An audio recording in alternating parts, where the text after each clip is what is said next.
Hello everybody, today I'm going to cover servant leadership, a model for the scholar-practitioner. So when you think about leadership theories, they mostly focus on the leader, not the follower. Well, with servant leadership, that's a little bit different. So in a lot of aspects, who wants to be a follower? So if you look here at the Star Trek convention I was at a couple of years ago, there I am right there. Basically, you see a lot of red, and these are command. These are all folks that have the senior ranks in Star Trek. And so the red color dominates tremendously on stage there. And I think all of us want to become a leader as well.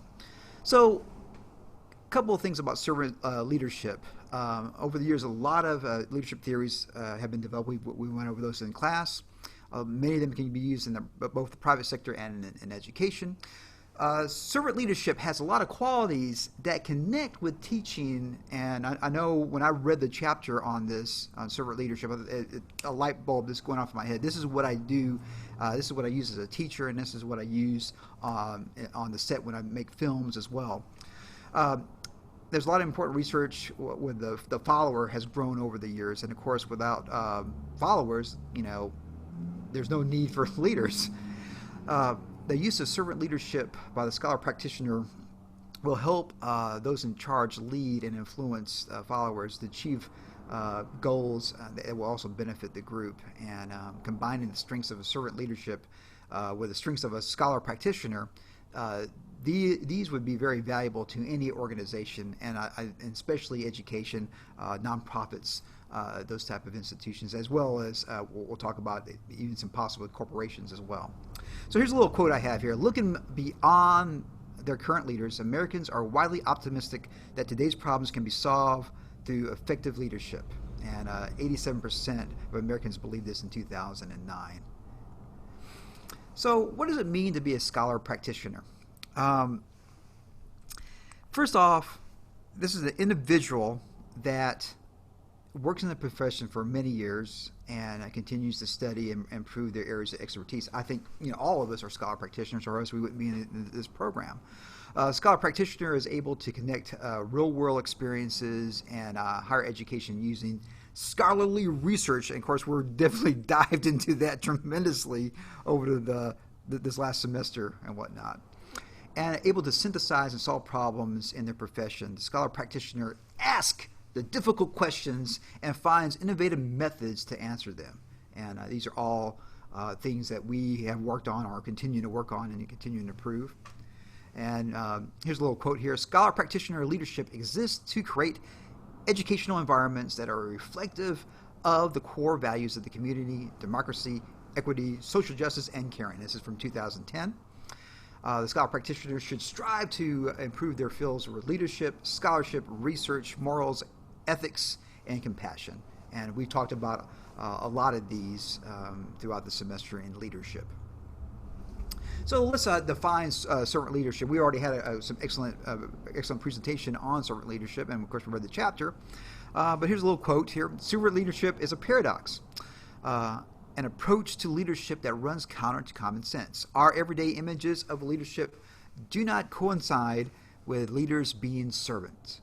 Leaders influence and servants follow. So that's the way we kind of think about leadership. And so servant leadership just those that turns it upside down in a lot of ways.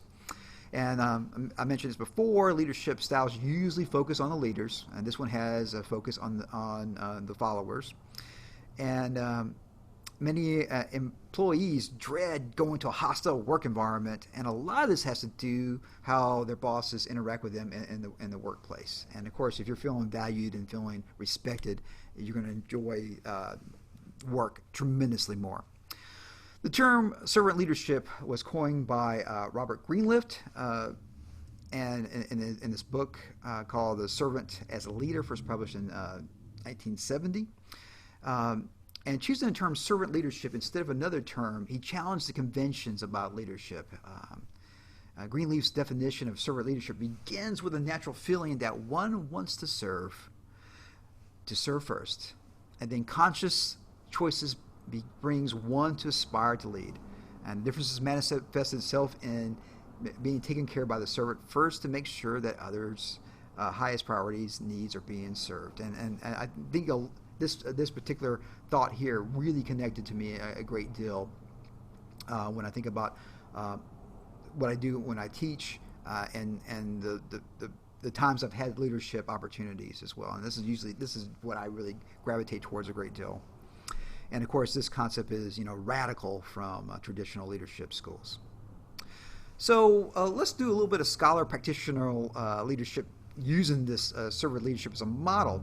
And one was the book that was recommended, and actually I bought it and read through it. And the chapter that he talks about being Dr. Stephen Samples talked about for 10 years being the president of the University of Southern California, and his mission was to help fix what was broken in that university.